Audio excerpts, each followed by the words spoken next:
All right, everyone. A spate of campus demonstrations have spiraled across the United States now, generally in favor of Gaza. And there's a subtle differentiation, though, here. I'm noticing something.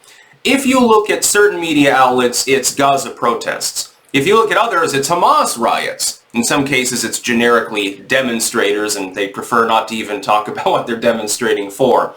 This often seems to have a political slant now, doesn't this? Right-wing networks are calling these riots. Left-wing networks are calling them protests and protesters.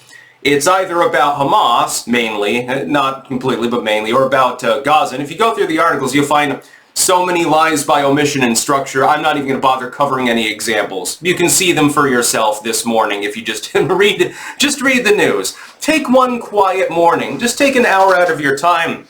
Skim through a few articles. Tell me what you see. Is this not linguistic propaganda, like, writ large? It's basically the best example I think that I could possibly get in modern history. You also have, like, the mad brute sort of propaganda and stuff like that, you know, these picture of obviously an ugly Hamas member dragging off some Jewish woman with her tit hanging out, or, you know, a bunch of IDF soldiers bayoneting Gazan babies or something like that. It's basically, it's sort of like the propaganda you get from World War I or Korea. There was an awful lot of ugly propaganda then. I've noticed that a lot of the propaganda from World War II is more like be suspicious and be wary. It's more like keep an eye out and stuff like that. You know, be careful, dudes. You drive alone, you drive with Hitler and stuff like that. But here's the nuance. And you're going to get that from this channel. Again, disclaimer, not Team Palestine or Team Israel. I'm Team, I wish these people would leave each other alone. I'm Team, I'm tired of spending a bunch of taxpayer money propping up one nation that's being crushed and another nation that got invaded but has a first world military, and I don't even understand our particular involvement. Israel does have the ability to annex Gaza. It's not really in question, for example. And Gaza shouldn't need the aid. And it should be more international cooperation to try to bring about a ceasefire, but so far Biden and et al. Have failed at that one. I think that it's kind of a mix.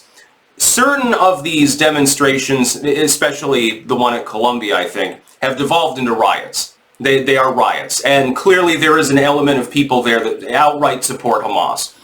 There was an attack the other day, I think at Harvard, or was it Yale, on a Jewish student. He was stabbed, and this has happened repeatedly. You do have anti-Semitic incidents. And I mean like real anti-Semitism. I don't mean the ADL labeled the sign that you made anti-Semitic. I mean like a mob of people surrounding someone in a yarmulke and chanting the K word at them or something like that. You've additionally had discriminatory attacks against people for being Islamic. Yeah, you've been having these too. I mean, that sort of started being a tradition long ago now, didn't it? Back after 9/11. Yeah, there were some hate incidents, so-called, and some of them which were legally actionable, not without good reason. We see that some people are genuinely bigoted. There are also demonstrations, though, that are more peaceable, in which, I mean, there was one sign, I know that it's cringe, but at one of these groups, I think this is the one in, this isn't the one in New York. Actually, as NYU, I think there was a bunch of rioting going on, too. I think this is the one, Berkeley maybe? I can't remember exactly which one it was, but somebody sent me an image from this. And it was two, you know, students holding up a sign, and this is the list of rules for our solidarity zone. Actually, despite being cringy, having no drugs and alcohol there, trying to be respectful, you know, the usual hippie-trippy stuff. That's a demonstration, that's a protest, that's not a riot. Until maybe Hamas supporters show up, or Zionists or something, or the cops in some cases. That's a peaceful protest. It's protected by the First Amendment, number one. It's acceptable, number two. People need to be able to address their grievances, and that's the way that people should do it. You don't need to throw fists when you can throw words. The words are usually more effective, by the way, anyway. I'm just saying, when you start firebombing things and throwing poo at the cops and chanting ethnic slurs at Semitic individuals, you're probably not winning any converts over to your cause.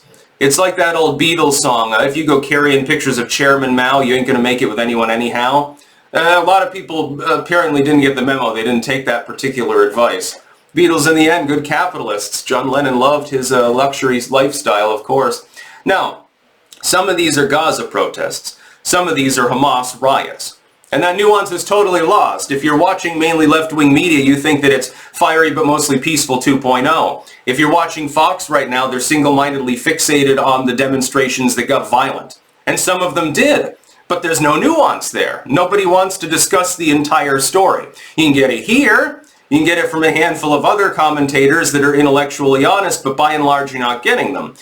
I don't like the left any more than most of my audience does, but the fact that a bunch of generally left-wing students might be rallying for Palestine doesn't make it a riot or unlawful or violent or anything like that. It's students expressing their opinion. You don't have to agree with it. A bunch of Jewish students get together with Israeli flags and say, solidarity with the IDF, we must liberate our country from the barbarians, or something like that.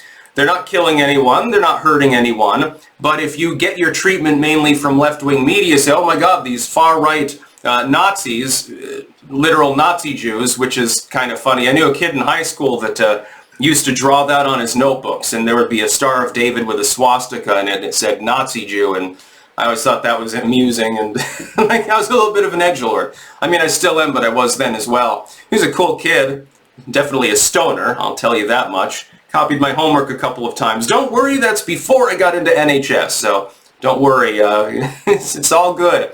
Please don't take my, my card away. Now, there's nuance there.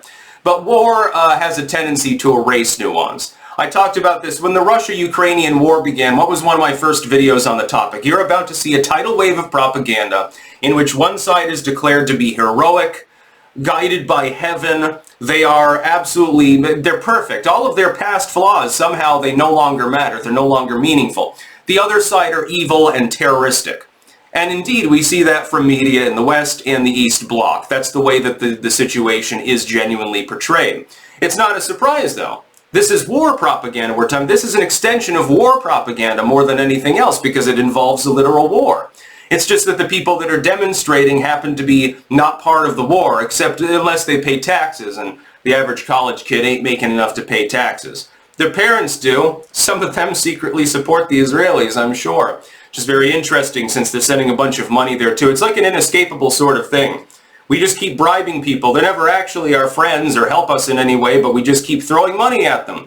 They get a bunch more money that's up for Gaza and Israel and Taiwan and Ukraine actually right now, which is ludicrous. When we can't even solve the homeless crisis in the United States, you know, we've got thousands and thousands of homeless people in some cities, just single cities, and not even the biggest ones there. It's more tens of thousands. We can't house them, but we can build, 100-bed illegal immigration facilities and give them apartments. I think we've got our priorities out of whack. So do some of these students. You know, again, when you're throwing your poo at the cops, you're probably not really convincing anyone, hey, I'm Team Gaza now. That's about all. Peace out.